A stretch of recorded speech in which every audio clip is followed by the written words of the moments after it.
Anyways, this Shabbat was quite a mix. And it's really the mixes that are the most interesting. Rather than just having some demographic, all of them, just them, the mixes are the most interesting. They're the most beautiful because it's the culture clashes. You know, or not necessarily clashes, but more like encounters, right? And this Shabbat was an encounter that I really most noticed when I stood up to speak, because somehow that became my role in the shul, in the synagogue, and when at night during services. Somewhere along the way, I was unofficially appointed to give over the Dvar Torah, to welcome people that are new, to say hello, a little joke, a Dvar Torah. You know how it is, right? So I'm that guy. So I was giving, you know, it's just a little speech, a little Torah idea between Kabbalat Shabbat, right? What's Kabbalat Shabbat? The musical Shabbat welcoming service. And that leads into the evening service, which is Aravit or Ma'ariv. And so I stand up right between those services, and I stood up at the house of prayer. I just want you to be able to visualize it right there. And, you know, it's this circular, beautiful house of prayer. Some people think it looks like an old mosque, although the truth is Jews have been building our synagogues like this since before Muhammad was even in the 3rd grade. And we've just liberated the architecture. But anyways, I was looking around, and it wasn't a melting pot. It was a salad bowl, right? A bowl that hadn't been mixed yet, with all the vegetables neatly organized in their own spots. And so while I was staring at this special salad bowl, I quickly realized that I was staring at the contrast between the branch and the stick, which was manifesting right before my eyes.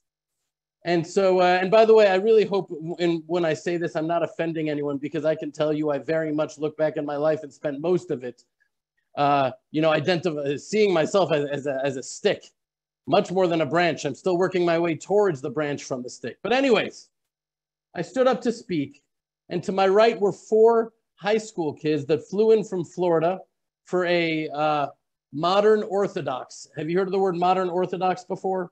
That's what I thought. That's what I grew up believing my title was. It was a summer camp in Israel. And in some ways, they reminded me of myself at their age, as I also defined myself back then as modern Orthodox, and would have found myself at a summer camp exactly like that. I actually think I was at that summer camp just an earlier year, the pre-trip to Israel year. So my friend Toby, I think I told you about him.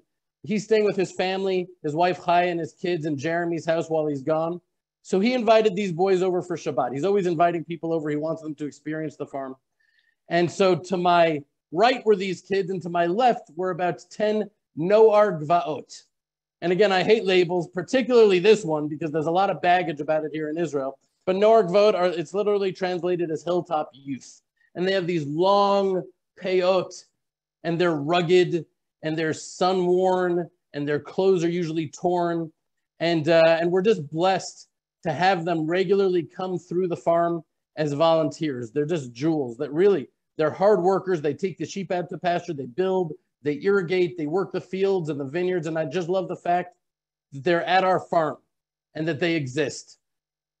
And often when I look at them, I really feel like I just see the light of redemption beginning to shine.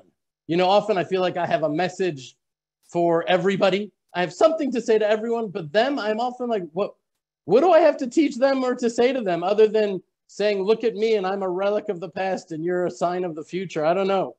They're just so unblemished and authentic. And, you know, they don't have to try to sift through all the Western cultural perspectives, by the way, some of which aren't necessarily bad, right? That we're supposed to bring those lights from throughout the exile. But there's a lot of bad in there, a lot of stuff that a guy like me is trying to work through. They're just raw Judean.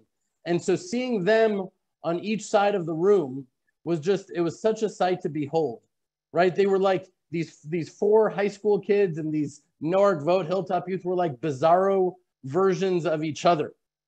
And I was just picturing these kids, you know, changing their Bieber-like haircuts to exactly like the Hilltop youth. Right, because on the one side, there was these indigenous-looking Judeans, and on the other side, the 4 high school kids, good kids, really great kids. But they looked so Western. One of them had, you know, product, like gel in his hair, which he needed to apply in order to ensure that it looked like he had just rolled out of bed for the entirety of the day. And then he needed to remain looking exactly like Justin Bieber. It was the Bieber look. I don't even know what Justin Bieber looks like. but that's exactly how I imagined him, was the way this kid looked. And another one had these little pins that said things in his Crocs. And one said, "Love is love," with a rainbow background. This kid doesn't know what he's just putting things in his Crocs that people put in their Crocs. I don't even know people put pins in their Crocs. Anyways, these two groups were just sitting there staring at each other. And it was just so interesting. I don't know. There has to be a better word for it. You could tell that there was such a curiosity that they had about each other, that they just wanted to engage one another, but they literally couldn't.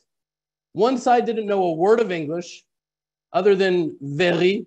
I don't know why it is that all Israelis, for some reason, the go-to word for Israelis that don't speak English is veri. Right? One of these kids, I said, to speak to this group that visited to the farm, and he says, "I am very, very, very strong." That was all he knew how to say, strong. Okay, so it was cute. Anyways, the other side barely spoke passable Hebrew. So they were sort of just stuck looking at each other awkwardly. And it was sort of funny to see. And right in the middle, sitting across from me, as I was preparing to speak my message, was Shayna's nephew, our nephew, but Shayna's nephew before I married Shayna. His name in America was Avery, right? But he left college in the U.S. After the first year there. He came to Israel and he joined the army. And now he goes by his Hebrew name, which I think is his real name.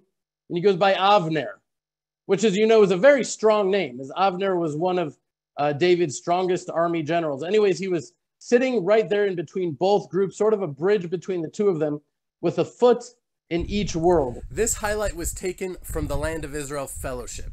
Every week, hundreds of families from literally around the world come together on our live Zoom sessions to strengthen each other, to inspire each other, and to learn Torah from the Land of Israel, in which we connect the dots between the Bible, the Hebrew language, and the confusing events of our times. Go to www.thelandofisrael.com/fellowship or click on the link below to join. Thank you.